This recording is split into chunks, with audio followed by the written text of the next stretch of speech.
Peace, world. What is going on? Welcome to another Substantial Weekly. My name is Substantial. Welcome to the channel. Hope y'all are having an awesome Friday, man. Excited to catch up with y'all. Sorry, we had to take last week off, man.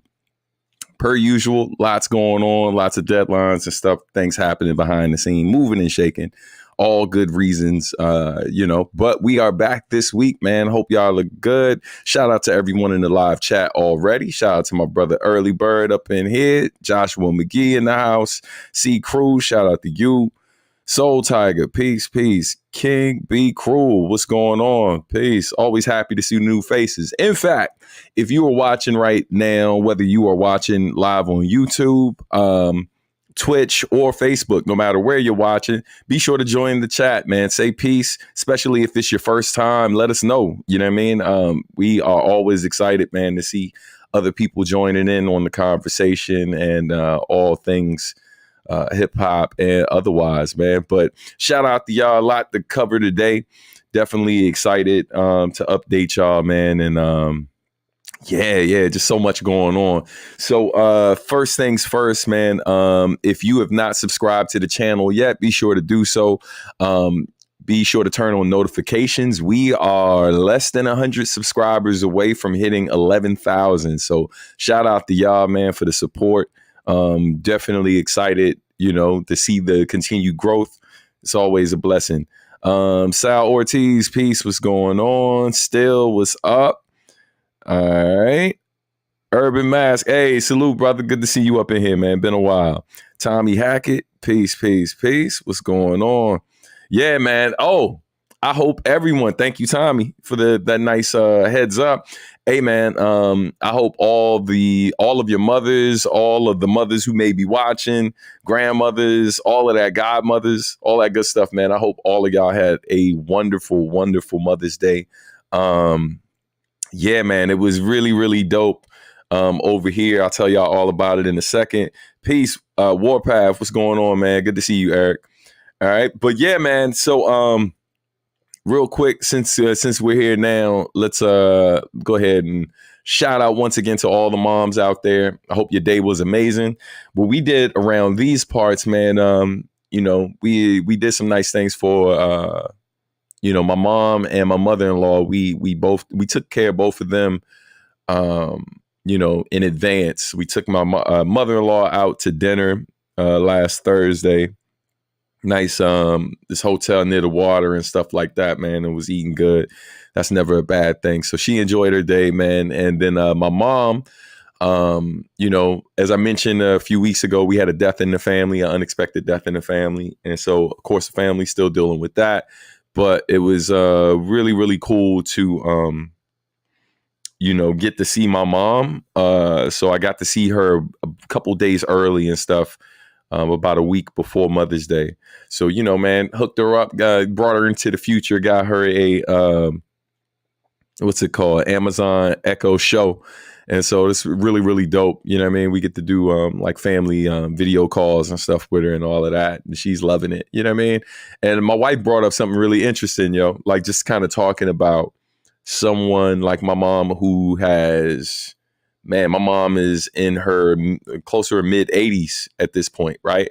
And, just thinking about the different generations she's lived through, the different times she's lived through, how she's seen technology change, and now having this device in her home that can do these different things and stuff like that, like, how excited she is about that and all of the different things that she's using and the different ways she can use it to help her do various things, but also, like make it easier for me to keep in contact with her too. You know what I mean? So yeah, man, I hope it was pretty dope for y'all, man. I hope y'all did some amazing stuff for the women in your lives, for your moms and stuff, or the mother figures in your lives. And then, of course, man, I had to take care of the missus. You know what I mean? I got to learn how to do double strand twists and help my wife do our kids' hair for once. You know what I mean? So that was really cool. I'm not usually, but sometimes I take their hair out. I'm not the one who does it most times, and so it was nice to be able to do that. It was a cool experience. And then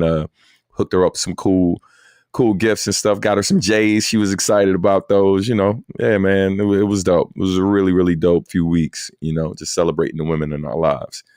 Love to all of us. Missing our mothers too. Yeah, 100%, man. That's big. Yeah, man. Definitely sending love to y'all.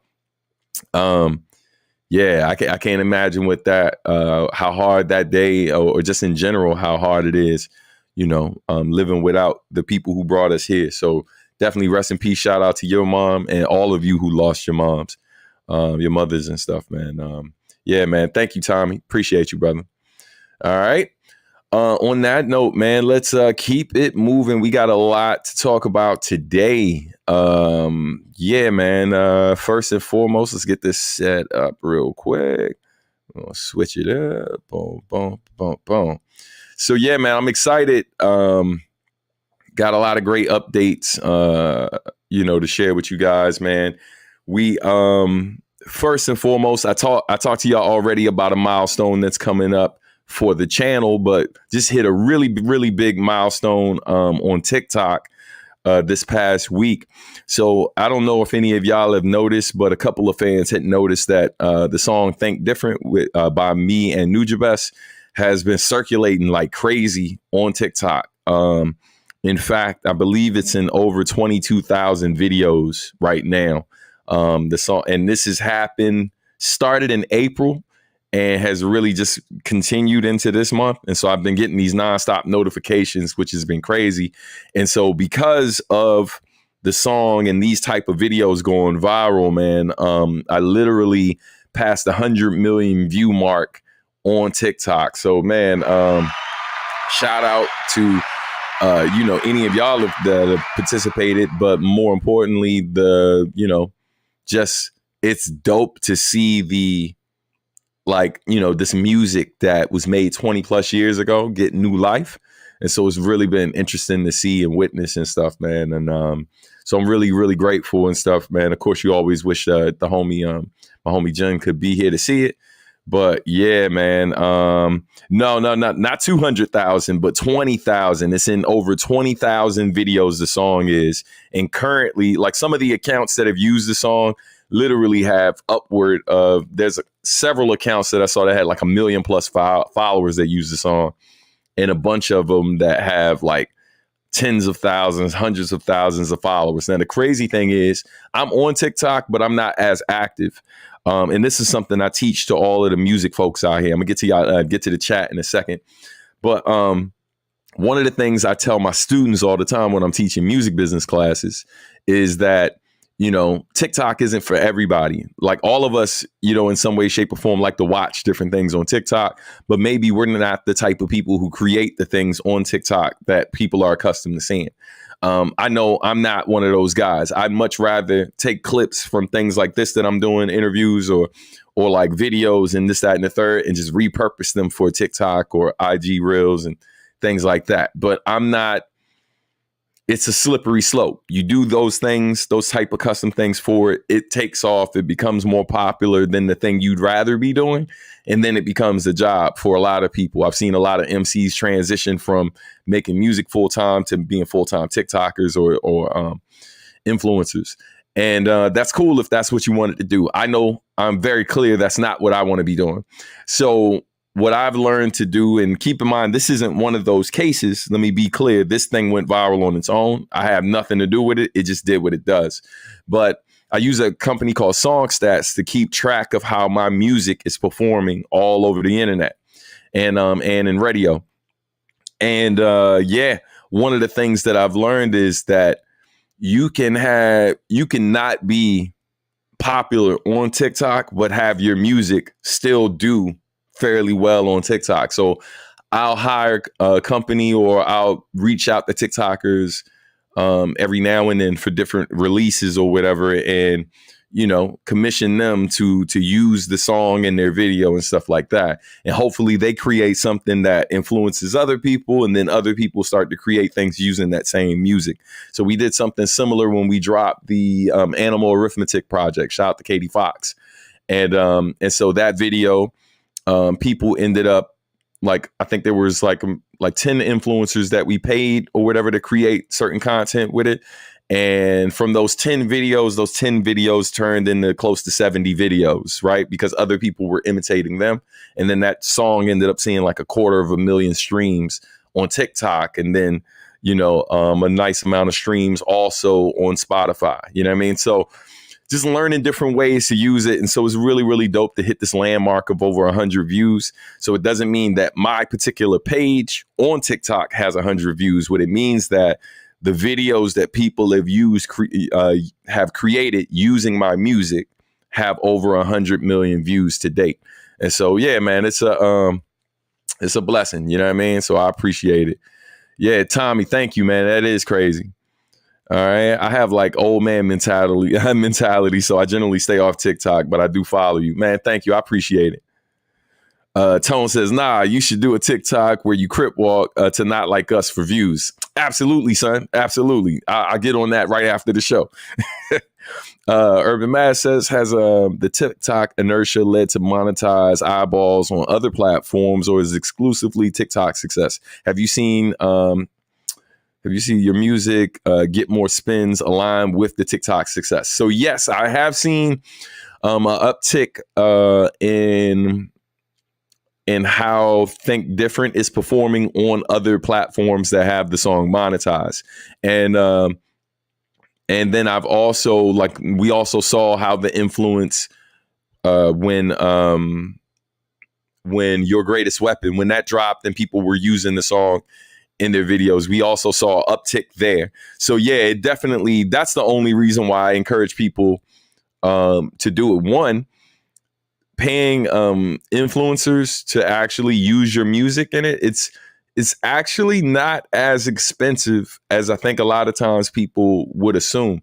There's some influencers that have like maybe low 10,000s in terms of like maybe someone who has like 50,000 or under 100,000 followers. There's people who sometimes they'll create a video using your stuff for like anywhere from 25 to like $50, right? And typically if you do a situation where you get like a bunch of influencers, like maybe 10, you can probably hire a bunch of them to do the thing. And like maybe like 10 of these folks that have anywhere from like 25,000 followers on up to like maybe under 500,000. And you might be able to hire all of them to create one video with your thing for definitely under a G, but sometimes as low as like $500 or less. Right. So it's typically more expensive, though, if you hire a company that seeks these people out for you. Like then in those situations, you're going to spend about $1,000. They're going to hire about 10 TikTokers. They're probably paying them between $25 to $50 a piece, and then they're pocketing the other $500. You see what I'm saying? So it's not as expensive as other forms of marketing, truth be told. And if the right type of content is created, for example, with Your Greatest Weapon, a woman who had like just under 1 million followers, she had like 800,000 followers at the time she created the video, and she just did this thing saying like how many days until her baby will be born. And then people just kept using our song under videos that were similar. And as that started to become a thing and more people created it, we saw an uptick of the amount of streams that we were getting too.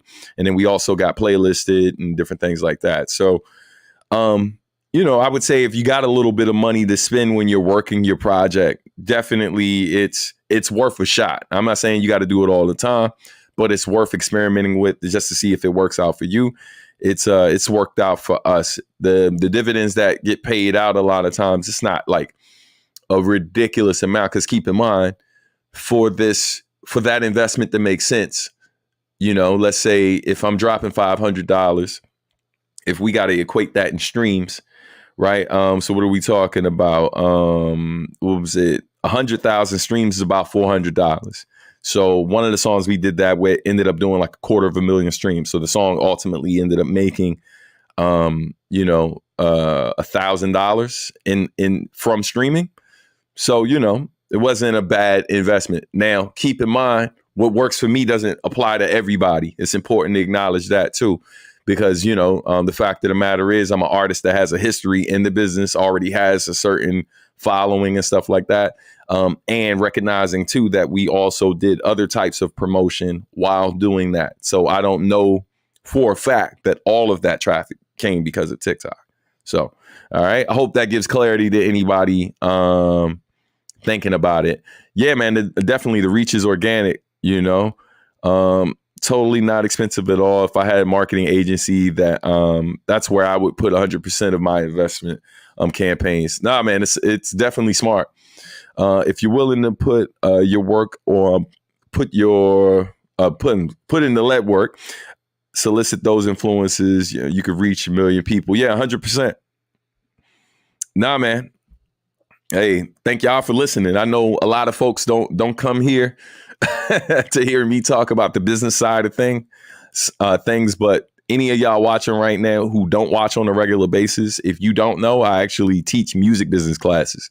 So I try my best to give insight into these type of things. So y'all are more educated consumers. And a lot of us, man, we had cookouts, we had family functions, and we're around people who love to talk about different industries that they've never worked in.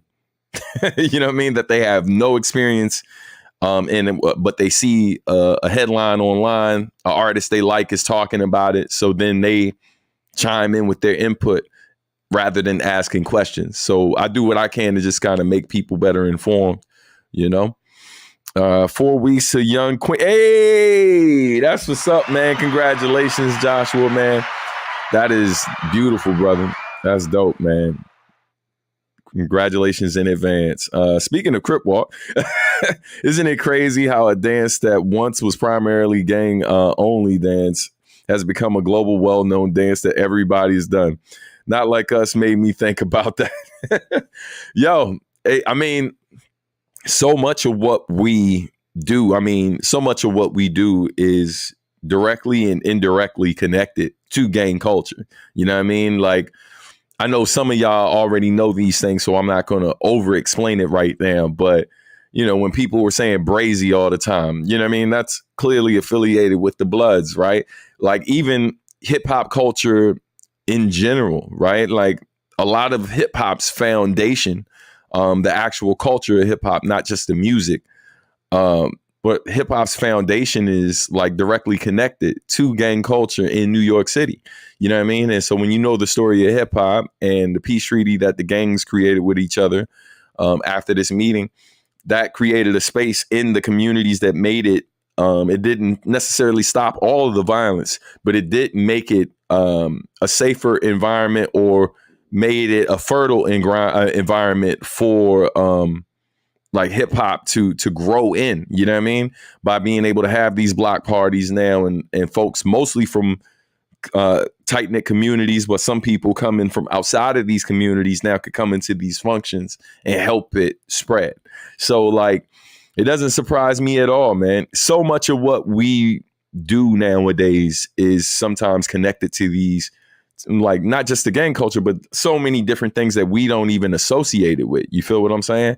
And so, yeah, man, it's really, really interesting. And then when you look at other things that aren't necessarily gang related, but still feel gang related, right? Like when we look at politics, you know what I mean? And, not trying to get everybody riled up, but when we look at Republicans and Democrats here in the United States, and how there's colors affiliated with different parties, then how you got like people who, somebody like me, where I'm an independent, right? But typically, like my beliefs and stuff typically are more on the Democratic side of things, on the Democrat side of things. However, you know what I mean? That what I've learned because of different websites I use, like, oh my God, I know the name of the site. I was just talking about it the other day. Oh my God, I got to look it up before, because it's going to make me crazy. But there's a website that I use that basically allows me to vote on policies. I choose my candidate based on policies and their voting records, right? Not necessarily based on their party affiliation or their gang affiliation. You see what I'm saying? So, so I go to the site And like I'll pick a different race because I also vote. I vote in local elections as well. I vote more in local elections than presidential elections because they matter more. And how I pick my candidates a lot of time, and why sometimes I vote for candidates who are outside of the main parties, and it's because my views sometimes line up more with people who aren't a part of one of the major parties. And I know how people feel about third party candidates, but again, when they start talking like that, what does it sound like? Sound like gang shit. It's gang culture, fam. You know what I mean? Or hive mentality, right? Like you gotta follow the group, either this group or that group. Why you over there? Why you talking to them? Why you ain't supporting these folks? You understand when you do that, it's like, yo, man, listen, y'all just sound like a different type of gangbanger to me, fam. You know what I'm saying? But anyway, word. All right. Keeping us off these poles. Man, I do what I can. You know what I'm saying? Try to keep us off these poles one day at a time, one gym at a time. Speaking of keeping us off these poles, this is a great time to segue. Man, if you want to support the channel, you could do so via Cash App, Venmo, PayPal, or actually using the super chat here.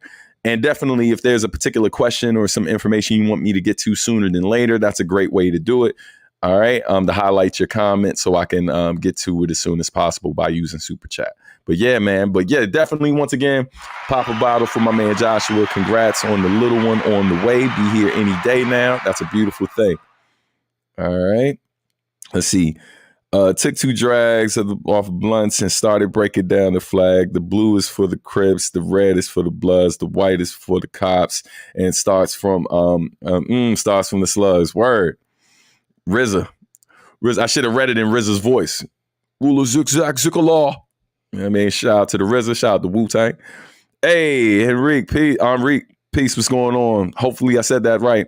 It's been amazing to learn about you, the music business as a whole. Substantial. Thank you so much for sharing. Also, I'll shoot you an email about the teaching collab in Brazil next week. That's love. Yeah, keep me posted, man. I'm looking forward to that, brother. And thanks for joining the live chat today. All right. I'm dreading the election so much. I mean, we'll talk about that more at some point if y'all want. We can dive into it in the Q&A later. I'm definitely not a person. Let me be clear. Y'all, you will not see me posting about politics or specific things all the time, like every bad thing that happens in the world. Because anytime someone tries to call me out on not saying something about blah, blah, blah, I'm like, okay, that's great. You care about that. But this is also happening. This is happening. This is happening. This is happening here. This is happening here. This is happening right here in my community. I don't see you talking about any of that shit. So miss me with whatever, right? Like actions speak louder than words. We can post about it all day. Like, what are you doing in your day-to-day life? Me, I'm an educator, been working in education over 20 plus years.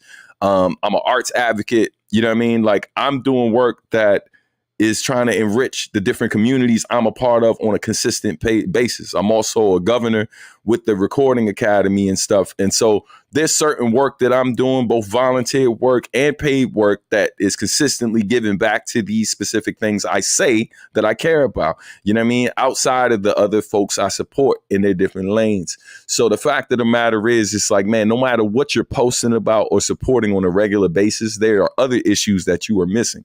So I choose not to really spend my time and energy like doing that, and salute to the people that do.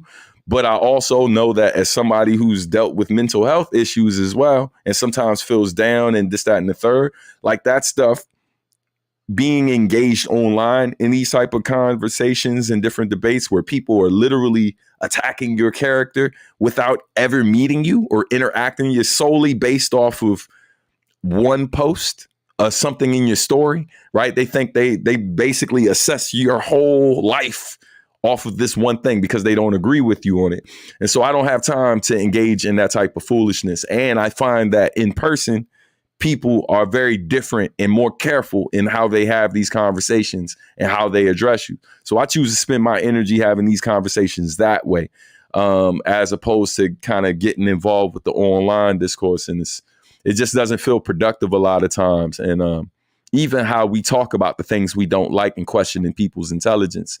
You know what I mean? Like, yeah, people need to offer more grace, give themselves more grace and others more grace when we having these disagreements. And so yeah, man, I've just kind of fell back a bit in how I go about these. If somebody come for me though, I'll make time. I'll make time. But anyway, hey man, we appreciate you too, fam. All right. Deaf local elections matter. 100%. They have a lot more influence than most people realize. Sounds like Stan is saying, check my resume. Hey, man, I'm out here in these streets. You know what I mean?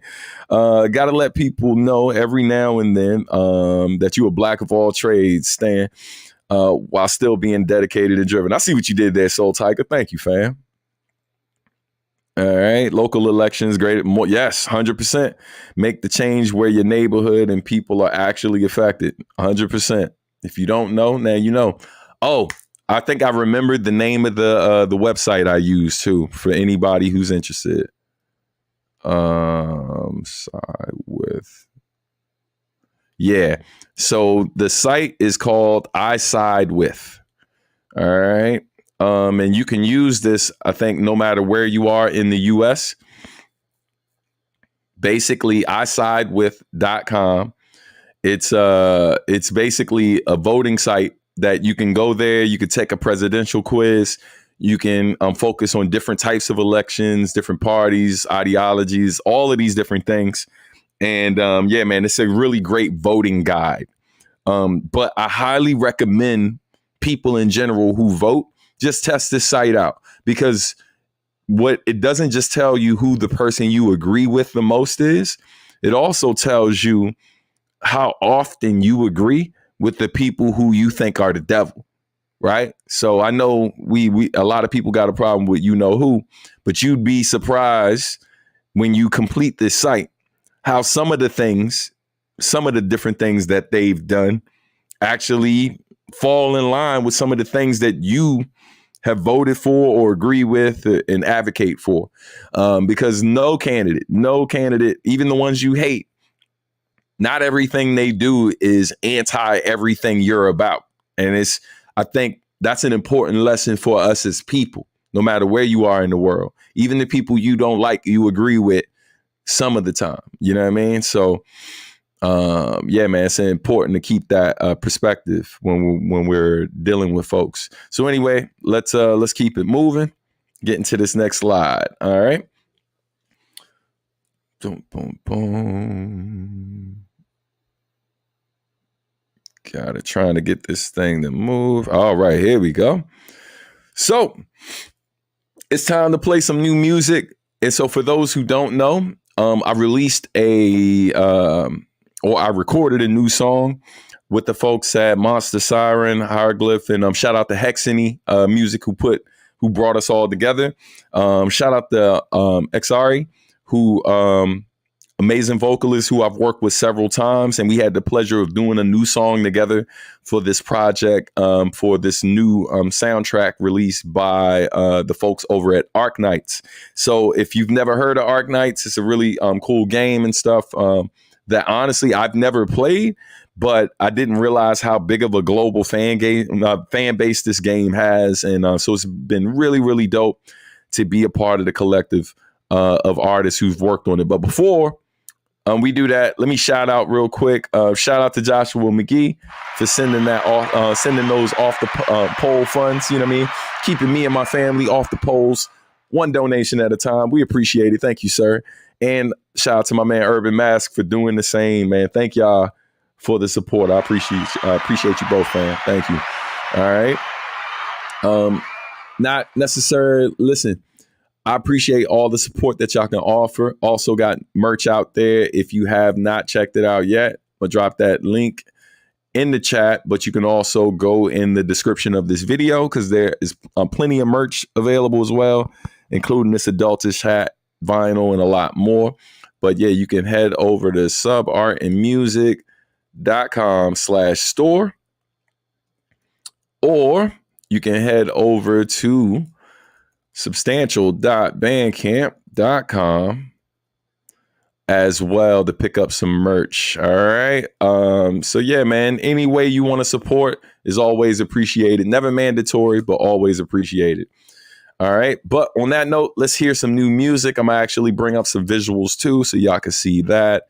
Let's bring that up on the screen in a second. Hold on. I'll jump into this a little bit later, but the short answer is the album's not done yet. We're about halfway through. I actually got to hit Marcus D up this weekend so we can make travel arrangements for me to go back to Japan to finish recording the album. So yeah, man, the hope is that when we get the album done, that we'll hopefully get around, of course, the U.S. and then probably some other places too to do some shows. So we'll definitely keep you posted. But thank you for inquiring. But let's get back. Let's get back to this right here. All right, get this new music on. Hold on. All right, so here we go. So this is a visualizer for the new song Arsonist with myself and Xari. And shout out to David Lynn, who actually wrote Xari's, he wrote like the melodies and the lyrics. He's one of the songwriters who contributed, but then shout out to Eric Castro, who actually produced this. All right, y'all enjoy. Here we go.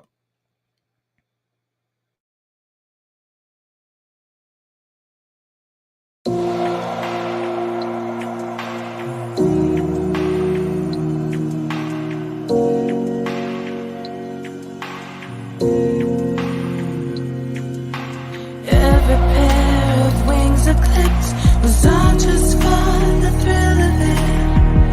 The thrill of watching them go down, down. But the taste of my own medicine got me thinking clearly now. It's time for me to right my wrongs. You still think everything I touch falls to pieces. You still think I refuse to hear the voice of reason. I like it that way, and I'm never gonna change. She ain't ever switching, only one like that she been giving. She gonna live it till the clock stop ticking, filling up every minute with your cross of mercy. Some of y'all ain't worthy of this journey, but you ain't gotta worry. Gonna get you back up out of here early, out of sight. You got no vision, lower your voice, you just turn up, listen. Out here thinking your competition, but you're about to be non-existent, listen. They don't see her drive like car politicians. To the wheels fall off or round and still a renegade on a mission. You take a step back, you think, and then act, but I'm not gonna, 'cause it's so off brand. Yeah, I live for watching them go down, down. I'm a super big fan, my favorite track is your SOS. That's my jam. Yeah, I live for watching you go down, down, down. I stopped asking where I find my peace when I smash your dreams into smithereens. I love when everything's in pieces. I love when I refuse to reason. You better know that I do what it takes, and I'm not gonna stop till everything's in pieces. You better know that I like it that way, and I'm never gonna change. Respect her name, better learn her rep. Better back down, 'cause you're no threat. Got a little something to keep me in check. Spin them around like pirouette. Running when they see her silhouette. Ain't turning a new leaf, but springing her step. Need it in for to see her sweat. Funny 'cause they ain't even seen her best. Get up and go. She ain't no quitter, but known to deliver a heck of a show. Right up the sky, she fly, mistakes are high. She's never scared to go low. It's better you know. For you get toe to toe, a square Brazilian bait. Stomach rumbling, I can type of destruction. Come on and get it, late. I stopped asking where I find my peace when I smash your dreams into smithereens. I love when everything's in pieces. I love when I refuse to reason. You better know that I like it that way, and I'm never gonna change. What it is till it isn't. Never gonna change how I'm living. Never gonna change. It is what it is till it isn't. Never gonna change how I'm living. Never gonna change, never gonna change, never gonna change, never gonna change.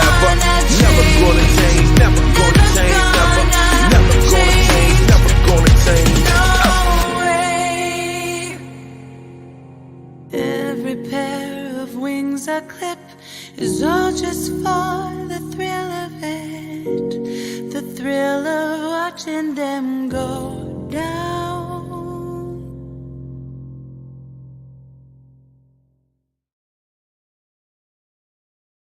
Yeah, man. Yeah, hope y'all enjoyed that. So again, that song's called Arsonist. It's on all streaming platforms right now. You know, shout out to the team at Hexany Audio for bringing us all together to work on another song for, Arc Knights. This is my fifth song for that particular game. So it's been dope working with them over the years. I think the first song I did with them, or the first time I worked with them, was in 2020. It was great because at that time, I think I had only done 2 songs for video game soundtracks, and some that were actually included in games. So that was really, really dope to get. That was like the first big opportunity I got. And what was even crazier was that that it actually led to my first nomination for a Hollywood Music and Media Award. And so funny enough, the song that we got nominated for is a song called Renegade. Like if you go to my Spotify profile or you search up Renegade, Arc Knights, Substantial, X.Ari, A-R-I. If you search that up, shout out to Jason Walsh who produced that one. That song will pop up. That song is pretty much part 1 to this song. This song is just a sequel to that. And yeah, man, the song is killing right now, man. It's doing like several thousand plays a day on streaming platforms. And the love has been crazy, man. I know this style is very different than what my fans are accustomed to getting from me. But like in the video game world, like a lot of the music I rap over is very much this vibe, you know what I mean? With the exception of a few tracks here and there. So yeah, man, definitely check it out if you enjoyed it and it sounds like something you love to stream. You can do that right now on all the platforms. Early, man, take care, bro. Thanks for stopping by, man. All right, thank you, bro. Appreciate the love. Here we go. Got a question from Cheryl. Says, how did you get the opportunity to make music for video games? You also worked on music for anime, right? So great question. Thank you for asking.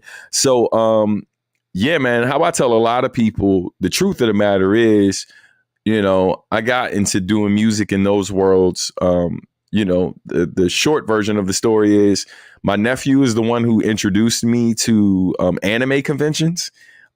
Prior to my nephew bringing it up to me back in like 07, 08, I had never been to one. And then I went to Otakon back when they were still in Baltimore for the first time with my nephew and had a really, really great time. And, man, like we just kept going to these things. We went together a few times. And then what I noticed when I was at these spaces is that there were people at these conventions who knew who I was. Part of them knew who I was because of Samurai Champloo. They found Nujabes's music and then found me through Nujabes. But then a good amount of these people, a lot of folks, I know some of y'all are familiar with my album Sacrifice. But what a lot of people don't know is Sacrifice is probably my most publicized album, right? It's not necessarily my most popular album, but in terms of when the album came out, and shout out to Q5, shout out to Tone Deaf. Tone really invested in the project, and we spent a lot of money on publicity. And so, man, I had, at the time I was going to these conventions, I had music on MTV, VH1, BET. I was in local papers. I was in national and international magazines. I got more press for that particular record than any other thing I'd done. MySpace was at the top of the food chain for social media. And I was on the front page of MySpace like multiple times and literally had like about 500,000 followers or friends on MySpace. So my numbers were crazy. So when I would go out in public, it was actually a period of time that like I was getting recognized more frequently during that period of time. And so when I would go to the conventions, there were people who knew me, some who knew me because of Nujabes, but not many. Most of them were recognizing me because of the publicity I was getting at the time. So that led me to meeting people who made music or were DJing at these events, which led to me performing at these events.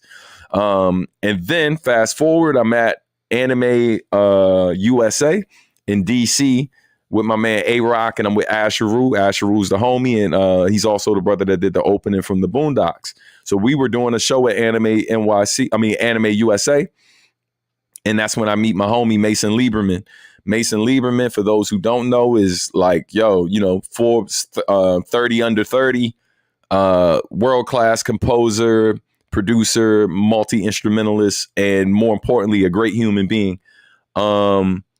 Yeah, man, oh man, that just reminded me, I got to follow up with one of his family members. Slipping. But yeah, man, long story short, long story longer, I should say. It was supposed to be a short story, but it's me. Anyway, I met him for the first time. He was a fan of my music, but also was a composer. And he gave me an opportunity to work on a particular video game soundtrack. It was like a game that was just starting out. And he gave me a chance to remix the composition that he made for it. The arrangement was crazy. So he sends me all these stems. I got to remix it. Me and DJ A-Rock got to do a song for that particular thing. And then he just kept linking me with other people who were asking him for different things. And now that I had this reputation of doing a few things, it just opened the floodgates. So I think I'm probably 15 credits in now, somewhere around there. And I have 2 Hollywood Music and Media nominations. I'm hoping, fingers crossed, this year, I'm going to put it out there, man, that hopefully this year can turn into my first Grammy nomination, because now they have a video game music category. So I might not get the hip hop nomination or rap nomination, but I think I got a pretty good shot at some point in time, maybe getting a video game music nomination, or maybe in another category. So we'll see. From my lips to God's ears. We'll see what happens. All right, let's get to some of these comments and then keep it pushing. Thank you for that question, Cheryl. Let's see. Wow, them verses. Hey, man, thank you so much, fam. Glad you enjoyed it. Appreciate all the love from the chat, man. This is fire. Sounds very familiar, though. It sounds familiar because it's a nod to the Renegade track that we did. The Renegade track, when I'm rapping, the beat under me is very similar in this song to the song Renegade, because this song is actually a sequel to that one. So that's the familiarity that you're hearing. All right, let's see. Hey, peace. What's going on? JS Rock, good to see you. Shout out to JS watching on Twitch. My pathway to stand was Samurai Champ, Lou, Nujabes, Star, Substantial. That's what's up. Hey, man, that's a great. Hey, I love what you just did. Anybody else want to talk about how you got introduced to my music?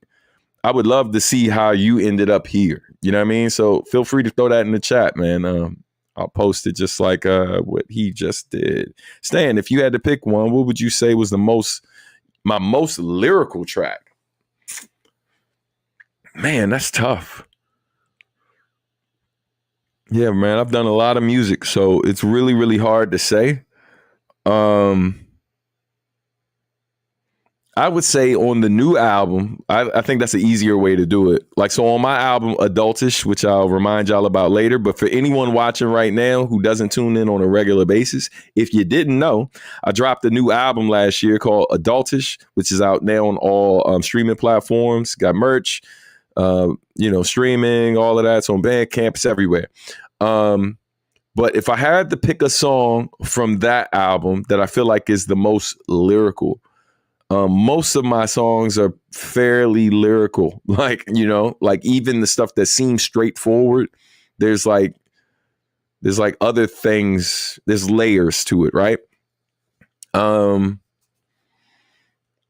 But man, a song that I feel like does a good job of seeming like a very straightforward subject, but is very creative in terms of from the title to the lyrics to the metaphors, the similes, and the different things in it. Ghost in the Cell, I feel like, is a criminally underrated song on my latest album. Like there's so much wordplay in it, like while talking about a subject that seems very straightforward, talking about the loss of a loved one, but there's a lot of creative like flips in it, yeah, man, I just say, if you haven't really, I think I did a lyric breakdown for that song, but if you haven't really listened to that and combed through the lyrics, I would highly recommend that. If you're a person who typically associates lyrical hip hop with punchline heavy stuff, then I would say, a track like, again, focusing on the new album, maybe a track like Reed Richards, you know what I mean? I feel like is a good one too from the album. But yeah, man, thank you for that question. Appreciate it. Let's get to these comments and then get to the next few slides. Master Delivery MC, like usual. Thank you so much, Jacob. All right. Shout out to all of the folks who we don't always see in the chat. And if it's your first time watching one of these lives, let me know in the chat as well, man. Welcome. It's great to see everybody here. Yo, exact same for me, Reed. I've been here been here ever since 2012. That's love. Thank y'all. All right. Damn, I still remember when Home Is Where the Art Is was Stan's latest release. Time really does fly. Wow. Yeah. After a long gig, what's your fave late night place to eat at to decompress and ponder how the night went? Man, favorite place to eat after a show. Damn, that's a tough one, because it's just like, it's rarely the same place. But so this is going to sound like a flex, but it's the truth. All right. I ain't trying to flex. You ask a question, I'm just answering it. My friends are assholes. Anytime I answer stuff like this, they always try to act like I'm trying to show off, but it's my life. When I'm in Japan, like if I'm in Tokyo, there's a place that me and Nujabes used to go to. I haven't gone in years, but it was a place called Bowery Kitchen. Bowery Kitchen was like our go-to spot. We didn't really go to it after shows because it was closed, but we would go to it before we would go to it to decompress after studio sessions, and sometimes we would go there before a show. More times than not, though, it was after a long day at the studio. So in Japan, it was Bowery Kitchen. And if I'm talking about here in the DMV, the tough part is finding something that's still open, man. Like, yeah, like if I was in DC on U Street and it was still open, it's usually not open that time of night. But if it was still open, I'd hit up this Ethiopian spot called Dukum. And then if I'm in,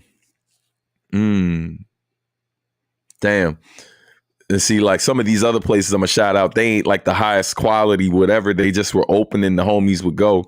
But like when we were there used to be this diner we hit up in Brooklyn after the tea party, this open mic, this poetry open mic we would always hit. I forget the name of the spot, but it was basically a diner. Man, usually when I'm in cities I don't know, we would always find diners are the only things open a lot of times. You know what I mean? Like after the show we just did in Brooklyn, we hit up a diner not too far away from the spot. And the food was cool. It wasn't like, but usually the quality spots are closed by the time our shows let out. You feel what I'm saying? But yo, those are just some of the places that came to mind off the top of my head. You know what I mean? But yeah, thank you for the question. D Warpath. Seems like yesterday I was listening nonstop to Blessing It and Home Sweet Home, trying to find the lyrics online and memorize them. Time does fly. That's love. Shout out to my brothers at Q&5 Music. Tone says, heard about staying through Pack FM. Shout out to Pat. All right. Then Omar says, Nujabes, Funky DL, then sub. Word. Think different with Nujabes, no doubt. Come on now, that's easy. All right. Nujabes, substantial word. That's a goated track. Yeah, no doubt, man. Appreciate it. MIC. I'm assuming you talking about either If I Was Your Mic or the song Kim, maybe. Metaphorical music is an all-time favorite, and I'm a metalhead. Wow, that's what's up, man. That's what's up. Shout out to those of you who discovered the music and gravitated to my music at some point in time, but you didn't really start out as a hip hop fan. I always find that really intriguing, and I always appreciate that love. You know what I mean? That was something I learned when I was in Japan too. That one of my fans, not a fan, my homie. Shout out to DJ Sarasa. She was saying, I remember I was sitting at the bar or like in a lounge area at this club, and she was telling me, along with this other guy that was hanging with us, he was from like Sweden or Switzerland, one of the two. And they were telling me how like they noticed that a lot of my fans aren't necessarily, not all of them are like hip hop heads. They was like, yeah, man, a lot of people who rock with your music, they don't necessarily listen to a ton of hip hop, but they listen to you. You know what I mean? And they were like, yo, it's really interesting. And they were just kind of pointing out, they were thinking it was because of like the subject matter of some of the songs and stuff. It's like not everything is always like battle stuff or like the hardest songs in the world. A lot of the stuff I make is introspective and trying to talk about like real life, you know what I mean? Real life experiences and stuff, you know? And, of course, my pen is my pen. So I do what I can to try to do it in a way that still can appeal to the hip hop head who's open to hearing more than some tough guy shit, but at the same time, still lyrical enough where if they give it a shot, they're like, yo, nah, this dude can rap. You know what I mean? So it's always me. I'm always walking that line because I know for some of my fans who aren't super hip hop heads, they don't understand it. But like, that's my upbringing. That's what I came up in. And I ain't talking about just battle rap. Like there's a certain edge that every artist who came up in a certain time or grew up a particular way kind of keeps in their music because it's a part of who you are. And so try to keep that in mind. Substantial and L Universe went crazy on it, man. Thank you, appreciate that. See what other comments we got. For one verse, New Balance, or verse 2 on Still Think Different. Yo, sleeper. Hey, man, thank you. I felt like New Balance. I was going to say New Balance, but I was like, not everybody know, man. Not everybody know. I feel like that's one of my favorite verses, specifically on some battle rap punchline stuff in the last 10 years, you know what I mean, that I've done. But, shut up, Tone. I love you. Bowery Kitchen in Tokyo. Yeah. I think it's still around, but I doubt if the I don't know if the owner is the same dude, because keep in mind, last time I went there was Jesus. I think, Nujabes was still alive the last time I went there. You know what I mean? So it's been a long time. Hold up. Late night spots. I'm 48 years old. It's my bedtime. 100%, bro. When shows are over, I'm trying to be out if I can. But, if I haven't eaten in hours, I got to do it. You ever try In-N-Out while you were in Cali? Nah, I don't eat beef. Any spot that's like a burger spot that doesn't have a lot of, like, I don't eat beef. I don't eat chicken. I don't eat pork. So I'm limited. So a lot of times I got to find spots that have enough options for me. And any spot that usually only has like one vegetarian option or like one vegan burger, more time. Yo, let me tell you something about people who don't make plant-based food or don't make a lot of seafood and stuff like that. When they do make these type of items, they try to cook it the same way they cook all this other shit that they make.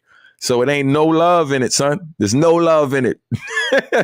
And so anytime I meet someone who's hating on like plant-based foods or like don't really do seafood and this, that, and the third, and then they don't have an allergy, they just don't really, 9 times out of 10, when they had it, they didn't have it from somebody who specializes in that type of food or cooks like that on a regular basis. And so, that shit ain't made with no love. So it tastes weak as hell. You know what I mean? I say vegetarian to somebody or plant-based, they just thinking of salad. But it's so many options, you know what I mean? And I'm a bit of a foodie. So, Yeah, man.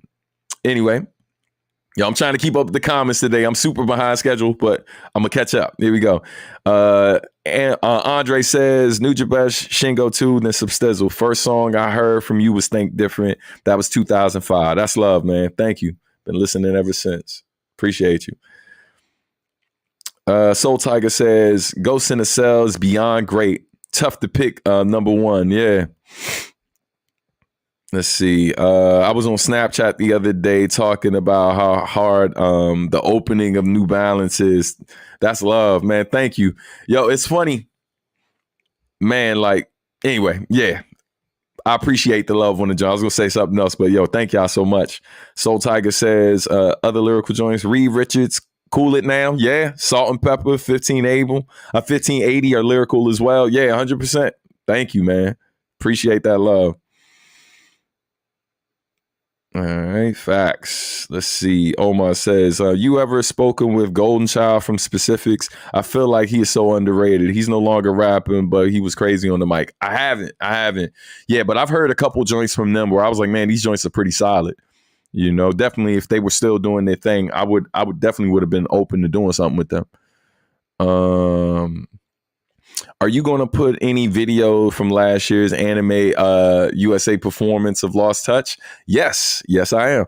I recorded without with no volume. So Pete, I have a bunch of footage and even some stuff from Uyama Hiroto because we shot a music video for Lost Touch, but like I don't want to edit it because I edited 2 of the 3 music videos I dropped from Adultish.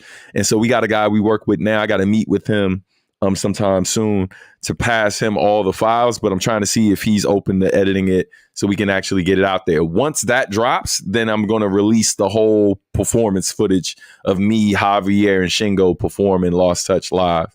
That's the one time we all were together to do it. A friend introduced me to Nujabes and I exploded Modal Soul and Metaphor. I explored, my bad. Sorry, I explored metaphorical music, Modal Soul, Nujabes, Sai, Shingo 2. You pulled me out of some serious heavy stuff, man. Seriously heavy stuff. I appreciate it. Then when Spiritual State dropped, Waiting for the Clouds, and City Lights helped pull me through my second heart surgery. Wow. God bless, man. Wow. Appreciate the love. I'm into seafood. I see food, I eat it. All right. That's another question I had. What led you to become pescatarian? So yeah, man, it was like different, like, you know, eating a certain way for a long period of time could be very taxing on your health. And yeah, man, I had a lot of health issues like when I was younger. You know, probably more dealing with like serious stuff that most people don't deal with till they're a bit older. So I got diagnosed with high blood pressure when I was like 14. And so I started making a conscious effort to change my eating habits while I was still in high school. So first I gave up pork, you know, because a lot of the pork I was eating was probably some of the food I put the most seasoning on. Or add the most salt to. It was just a saltier food that I was eating. So that meant giving up bacon and other things and stuff like that. Was not easy. I always tell people when they find out my diet, they act like I'm sitting around just hating on people who eat the way they eat. It's like, fam, I don't give a shit what you eat. You know what I'm saying? Like, if that's what you want to eat and that brings you joy, great for you. But I also don't want to hear you bitching and moaning later on when you having health problems while you were giving me shit for like making fun of me for eating the way I eat. When I ain't saying shit to you about how you eat, but then it's like, yo, folks want all this sympathy when they making poor health choices or poor choices with their diet. And so it's just like, yo, it's like, I'm not going to drag you for making the decisions you make, but yo, just show some grace. You know what I mean? Like, chill the fuck out. Like, people, whenever you talk about what you choose to do, sometimes act like it's a personal attack on them. And I'm like, bro, I ain't sitting around thinking about what you eating. I don't give a shit. Like, yo, it's a very selfish thing. I'm not doing this to try to make everybody do whatever. Like, you know, my kids eat kind of like I do, but they still eat chicken. I don't force them to not eat it. I just know that, like, yo, if I'm preparing food in here and I don't eat it, I ain't making it. So they eat like I eat by default. But when we're out in public, because they've never had pork, they're not asking for it. Because they've never had whatever beef, they're not asking for it. They will ask for they'll ask for chicken a lot of times because the menus are so limited in certain places where the only thing that they'll actually eat that's on the menu is like chicken fingers and fries. And then we got to, of course, make sure they get a veggie. So we try to go places that got more options so we don't always have that situation. But I chose to eat this way because of health problems I had when I was young. I literally was on blood pressure medication by the time I was like 14 or 15 years old. And so rather than being on that medication all the time, because I literally would go to my friend's house and my boy's stepfather was using he had the same medication as I had. But this dude's like in his 50s, you know what I mean? So that was wild to me, And so I changed my diet. Literally was able to get my blood pressure under control and would keep it under control. My blood pressure hasn't been high since I was a teenager. Like it's been under control all these years. And then learning to cook for yourself and being that I took certain things out of my diet, I eventually stopped eating beef when I was 18. I gave up pork when I was 16, gave up beef when I was 18, gave up chicken 2008. And yeah, man, just didn't look like I look back and I can't eat shellfish because I'm allergic. But I still eat like other types of fish. Like I eat squid, I eat salmon here and there, halibut, octopus, you know what I mean? Different things like that. But even then, my diet probably more times than not, my diet is plant-based. You know what I mean? Like I probably will eat fish like maybe 3 times in a week on average. And so, yeah, man. And I tell people all the time, like, I'm not sitting around there pretending like those other foods weren't good because they were, and I'm sure they still are. But because I grew up eating the way I grew up eating, I tell folks, I'm like, yo, don't be hating on the shit I'm eating over here because it might look different. The texture might be different, this, that, and the third. But like, fam, I know how to cook. Like I cook. You know what I mean? I ask my wife, you know what I mean? I ask anybody who's ever had dinner with me that I've made. I was cooking when I was out. I made was making guac and stuff when I was out in Japan with Marcus and them. And like, yo, like I love good food. So even if I'm eating these other options, trust fam, I ain't missing no meals. I'm still like 200 plus, bro. I ain't missing no meals. You know what I mean? I enjoy a good meal as much as the next person. So don't knock it till you try it. And like, there's a lot of health benefits to choosing this lifestyle. You know what I mean? If you open to it. So I don't have a super long answer to your question, but I hope you got some gems out of it, got some good information. Jacob says, Substantial, do you have a pen that you've had for many seasons that's written words for your art? Truth of the matter is, I don't really write my rhymes.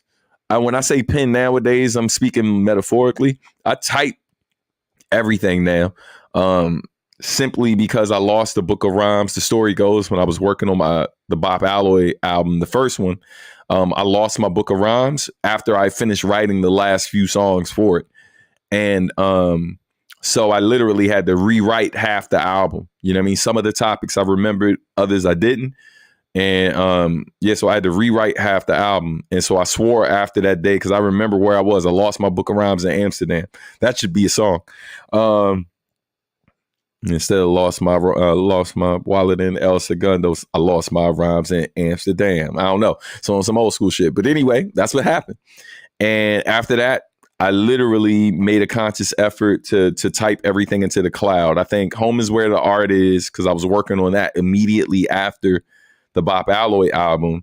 Home is where the art is the last time that I actually wrote rhymes on paper. I don't think I've done it since then.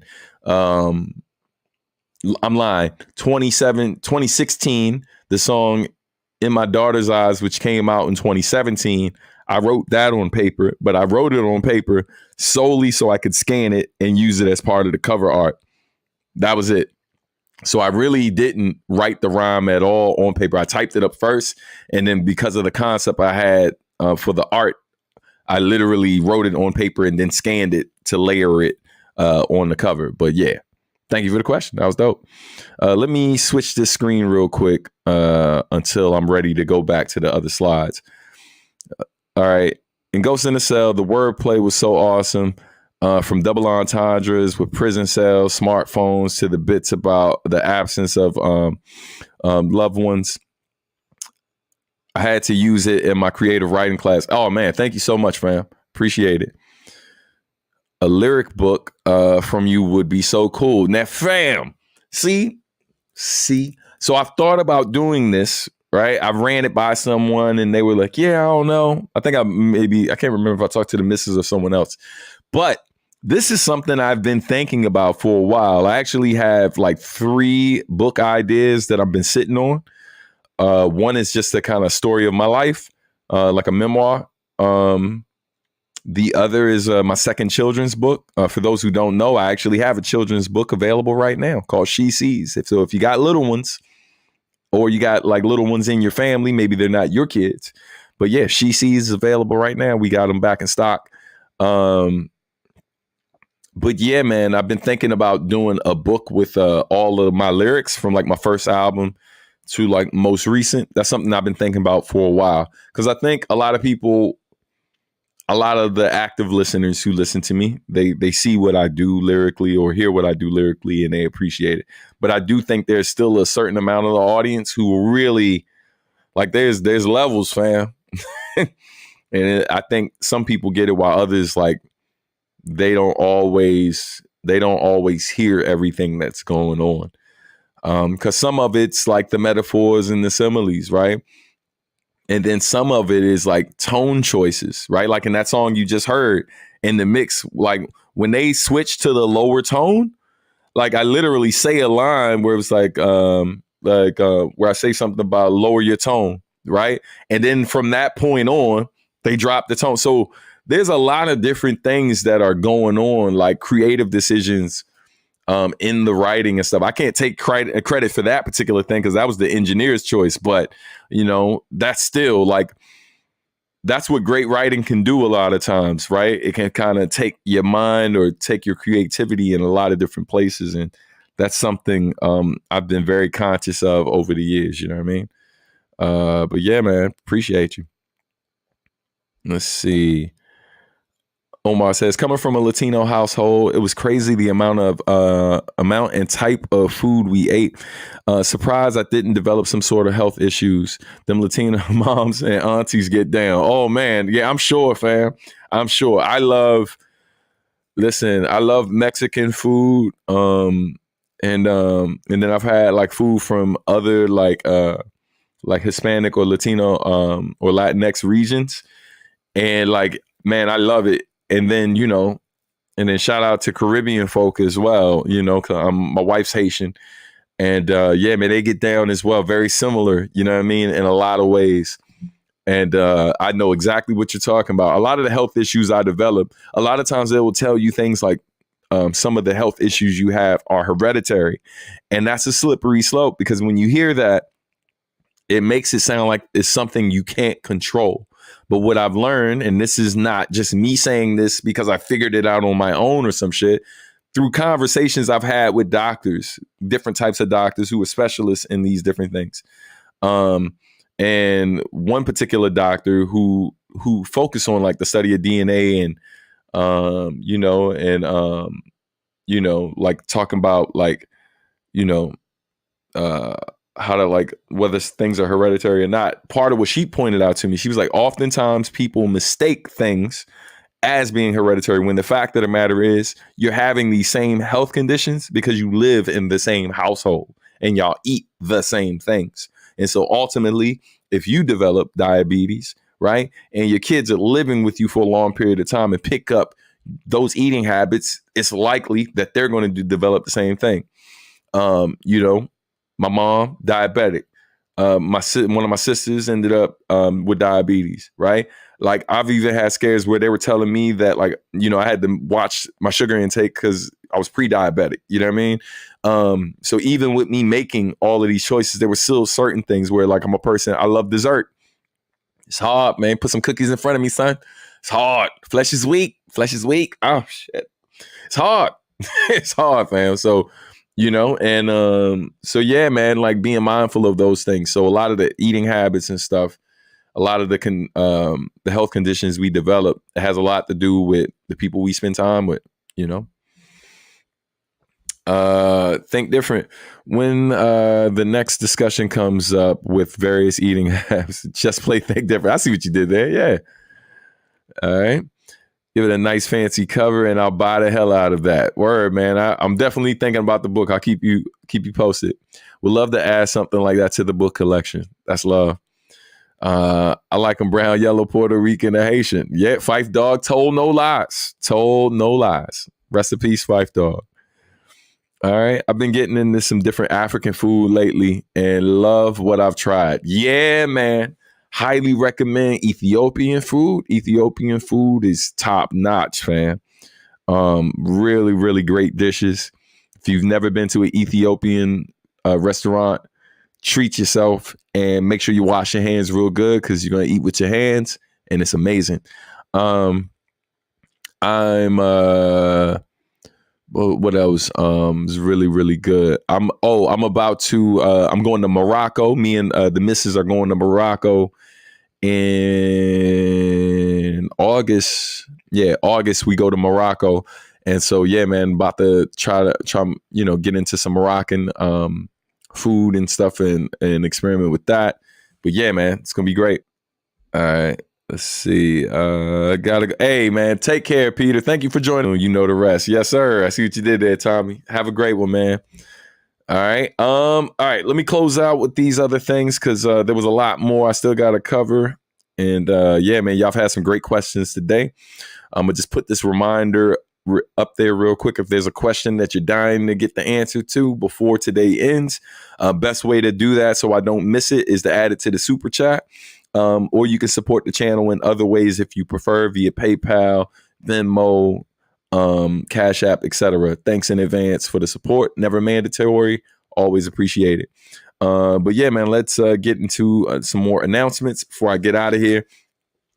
For those of you who work in the music business or are an aspiring, musician and want to be able to do this professionally. For those of you who don't know, I've been working in education for over 20 years. Part of what I teach these days, I teach music business classes. I do so with a couple different organizations, including Words, Beats, and Life, and also Omega School, Omega Studios for the recording arts and sciences. I've been working with them for almost a decade, and Words, Beats, and Life since about 2019, 2020. So yeah. Outside of that, I've run my own academy with my business partner / wife. We have something called Sam Academy, Substantial Art and Music Academy, which takes place at Crescendo Studios, both in person and online. Our next class is coming up on June 6th. We're now in Q3, where we'll be focused on digital distribution, letting you know what your options are and what some alternatives to digital distribution are. And, just teaching you more about what these companies expect from you and what you should expect, so on and so forth. So if you're interested in that, you can go ahead and sign up. You can register now at crescendostudiosva.com/Sam-Academy. But yeah, man, you go to the link in the description, the bio.site/substantial link. You'll see a link to register if you are interested. All right. No pressure though. Other announcements. I am touring this summer with the homies Mega Ran, Shadow, and Kadesh Flow, Super, DJ Rockman, my man Rise K, and our brother K Murdoch. We're on tour this summer. You can catch us at the following cities on the East Coast. We will be in Washington, D.C. at BlurredCon. We will also be in Philadelphia at Kung Fu Necktie. We will be in Brooklyn at Elsewhere. Baltimore, I believe we're at Metro Gallery, and then I'll be with them in Richmond at the Camel. I will not be at the Raleigh, North Carolina dates, unfortunately. All right, sorry to disappoint. Let's go to this comment real quick. Boom, boom, boom, boom. Oh man. Okay. Hold on. Legendary share. Like how Jimi Hendrix left the masters from Axis Bowl and Axis Bowl as Love. Wow. In a cab and had to redo. You mentioned you create a song about how the lost material in Amsterdam. Yes, sir. Yeah, I think that can make for a great record. I didn't know that about Jimi Hendrix, man. That's pretty dope. Yeah, I'm sure it's happened to a ton of artists where you started a thing. Like, for example, there's a song that I have a rough copy of. Like, there's at least, like, I have like about an album worth of unreleased songs that me and Nujabes did. One of which is something that we perform at shows with my band. Because it's one of the ones that we didn't cut. It was just the artist who was on it decided he didn't want to. He passed on an opportunity that Nujabes gave him, so we never released the song. But anyway, there was one song that me and Nujabes did, a song called Pigs, which was about corrupt cops. And it might have been the hardest song we've ever done. Like, it's like the hardest beat that Nujabes has ever made. And like we basically we recorded the joint. Beat was crazy. What was it?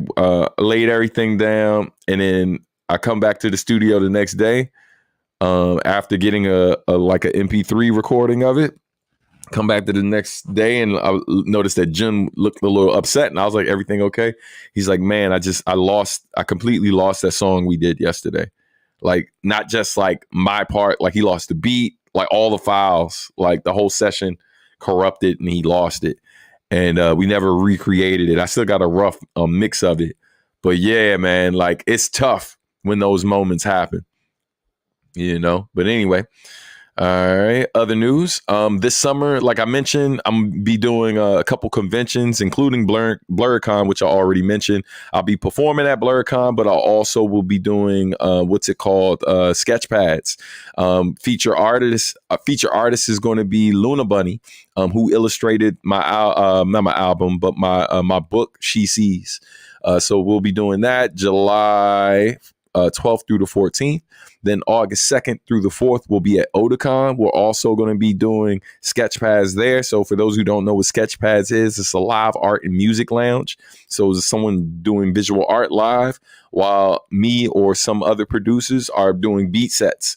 So yeah, we're doing that at Otakon, and we're doing it this year on a larger level. We're doing it, we call it Super Sketchpads, because we're literally going to have it running from the time Artist Alley opens. And then we're doing it in Artist Alley from the time it opens to the time it closes almost every day of Otakon. Different producers, different visual artists. It's going to be dope. And then I'll also be at Conjutsu, which is happening right here in Virginia. I'll be there as well performing the first day of the con, which is August 24th or 5th. I think it's 25th. Yeah, because I fly out. No, it's 24th. And then I fly out the next day from Morocco. So yeah, come through. It's going to be dope. Let me see. All right. And before we go, I wanted to hit you with a recommendation real quick. Hey man, if y'all have not heard Rapsody new album, definitely check it out real quick though.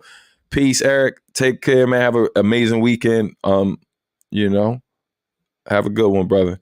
All right. But yeah, man, real quick recommendation. If you have not heard Rapsody's new album called Please Don't Cry, that's the cover art right there. Highly recommend y'all check it out. I'm going to try to do my best to get into more recommendations and stuff, especially when something drops and I've had time to hear it before the show goes live. But yeah, man, Rapsody's new album is super dope.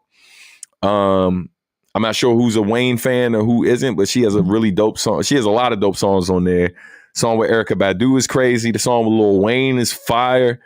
I feel like she got this line because the song's called Raw, so there's a lot of like sex references, like clever wordplay that's super dope on that particular song. But she got a line where she says something about she said bushy pussy rap.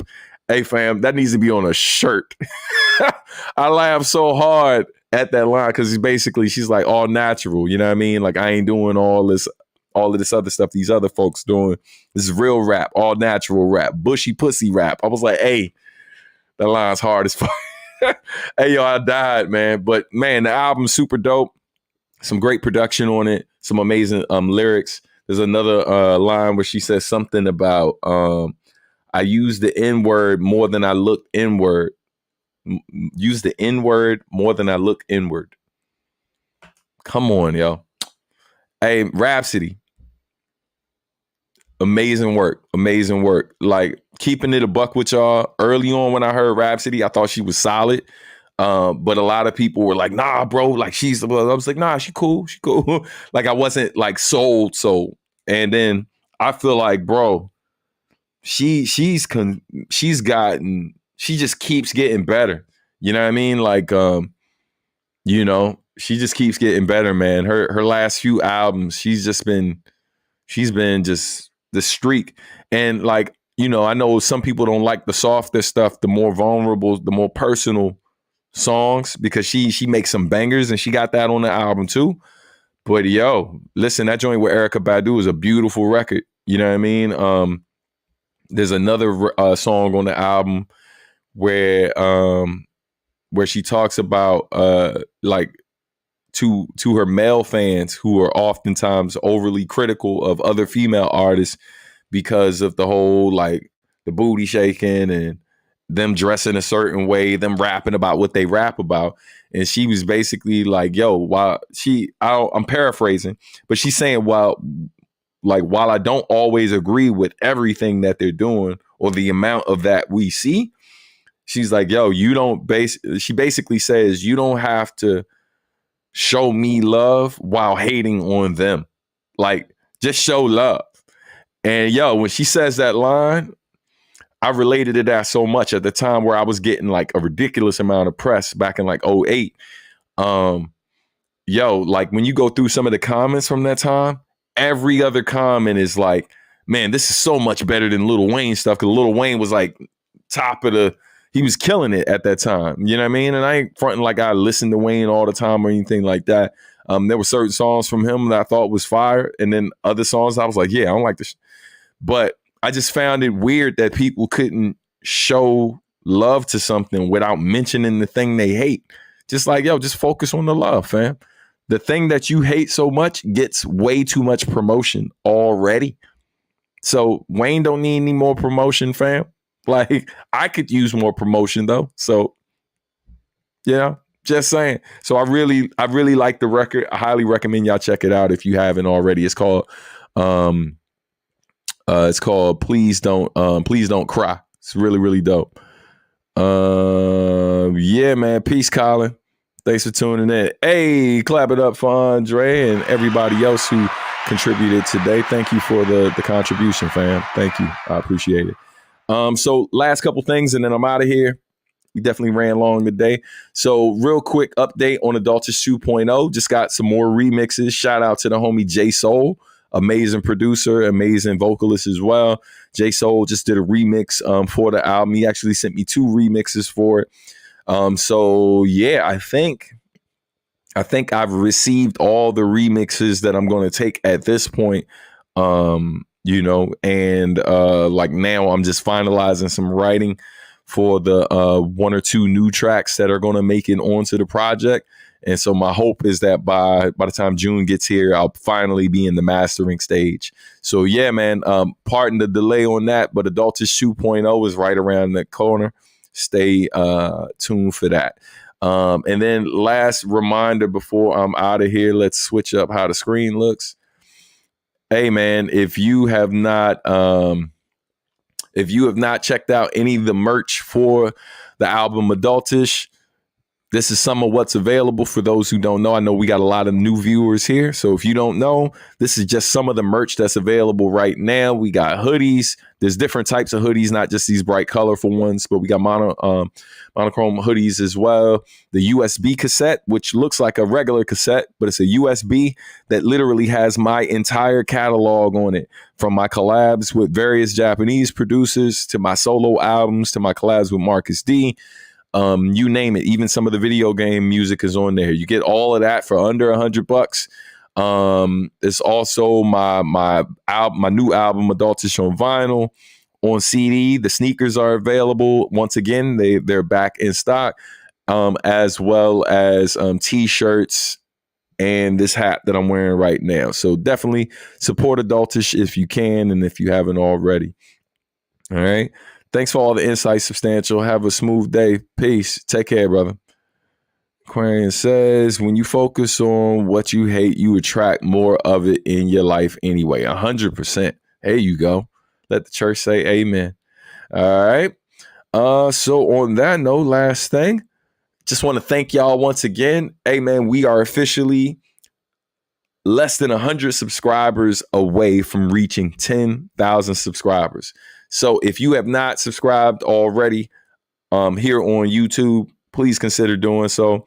Let's go ahead and hit that next milestone. And man, thank y'all so much for tuning in. I'm going to get ready to run. Y'all have an amazing weekend, man. Thanks to everyone who stuck around this long to watch the whole video. Definitely appreciate the love. And yeah, man, take care of yourselves. Y'all be safe out here and all that good stuff. But take care. I'll see you next week. Same bat time, same bat channel. Peace, y'all.